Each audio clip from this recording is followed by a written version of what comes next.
Magluluto tayo ng turon! Deep fried, sorry ka. Go!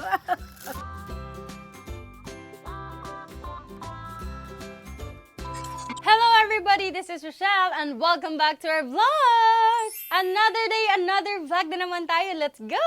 So ngayon mga besyo ko, magluluto na naman tayo. Opo. So ngayon, ang cravings natin ay turon!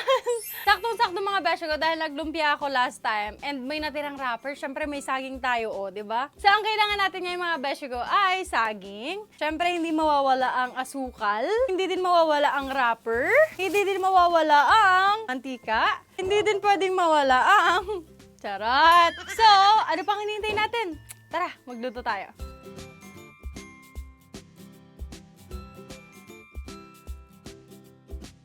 So, slice natin siya sa apat mga beshi ko.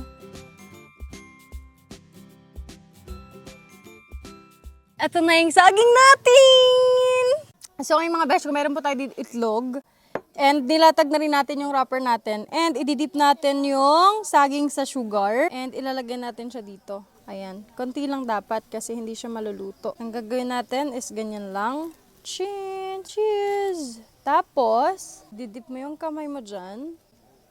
Ayan. Cheese! Eto na siya! So, gagawin na lang natin siya sa lahat mga beshi ko para mabilis tayo matapos. May nangingialam. Binuhos yung sugar. Sabi ko pa naman, dinidip. O, lagay mo na din. Eh, dapat dito siya, no? O, kasi nangialam ka. O, ganito nang gawin natin. Kasi paano ko ito mamimix? Okay na to, Nay. Manipis yan.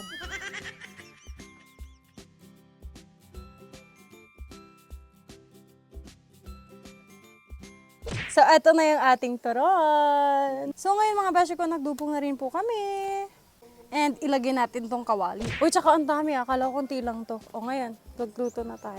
So ngayon, ilalagay na natin tong turon. Pag tumalabsek, try. Hindi. Carry lang siya.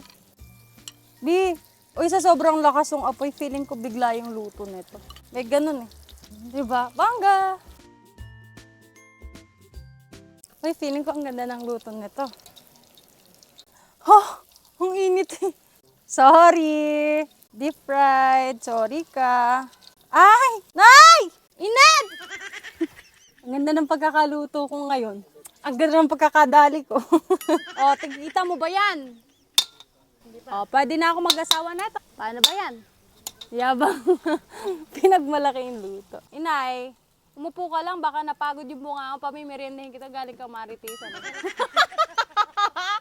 Salamat. Thank you. Mapas pa yung bunganga mo eh. Naawan. Para namang Shanghai itong niluluto ko. Tinay na makakabisit magturo eh. Ala, sunog. Ito? Parang sunog nga si Inay. Inay, okay na to, diba? Wala, ang bilis maluto. So, ito yung first batch. O, ikaw, pag pangit luto na ito,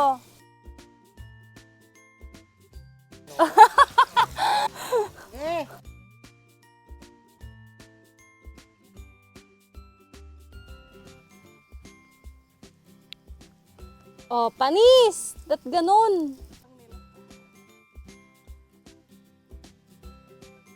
Naiinip na ako. Grabe mga beshi ko, natapos din tayo sa wakas sa pagluluto. Grabe, sobrang init ng hulab, pero worth it to. Tara, kain tayo! Ang harap.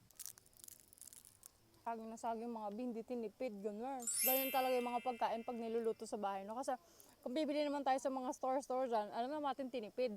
Pero pag nasa bahay lang, Diyos ko naman dahil busog-lusog, gano'n. Hindi siya gano'n katamis. Masarap kasi talaga. Matamis na yung saging dito sa Pilipinas, kaya ang sarap gumawa ng mga ganitong food. Last bite. Tapos ganito pa yung view nyo. Kung napapanood nyo to, ito na yung sign para magluto ka ng turon. Hi! Sige na, kain na kayo. 2, 3, go! Harap! Salamat! Uy, masarap to, Nay. Masarap daw talagang tunay. Thank you guys, bye! Uy, salamat! Bye-bye na kayo, bye-bye! Bye!